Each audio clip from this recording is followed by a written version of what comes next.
কাউকে জীবন থেকে সরিয়ে দেওয়ার প্রথম লক্ষণ কথা না বলা। তবে জীবন থেকে সরিয়ে দেওয়ার দ্বিতীয় লক্ষণ ব্যস্ত আছি, পরে কথা বলছি।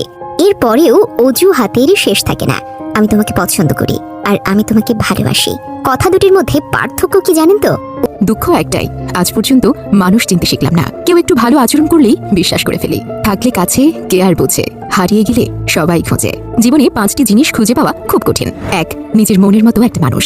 2, নিষ্পাপ একটা মন। 3, কষ্টের ভাগিদার। 4, নিঃস্বার্থ ভালোবাসা। আর 5, বিশ্বাসী মানুষ। শুধু সাপ নয়, কিছু মানুষেরাও খুব বিষাক্ত হয়। সাপ বিষাক্ত হলেও দূর থেকে চেনা যায়, কিন্তু বিষাক্ত মানুষকে চেনা খুবই কঠিন। স্বপ্ন পালিয়ে যায় ঘুম ভেঙে গেলে, আর মানুষ পালিয়ে যায় স্বার্থ ফুরিয়ে গেলে। জীবনে হয়তো অনেক কিছু পেয়ে যাব, কিন্তু হারিয়ে যাওয়া দিনগুলো কোনো দিনই আর খুঁজে পাবো না। বিশ্বাস আর নিঃশ্বাস খুব মূল্যবান। একবার হারিয়ে গেলে আর ফিরে পাওয়া যায় না। ভালোবাসা মানে শুধু দেহের বা রূপের আকর্ষণ নয়। ভালোবাসা মানে সম্মান, শ্রদ্ধা, বিশ্বাস আর ভরসা। যার কাছে সবকিছু বলা যায়, সেই তো আসল ভালোবাসা। সুখ নয়, আমি দুঃখেই খুশি। সুখটা তাকেই দিও যাকে আমি ভালোবাসি।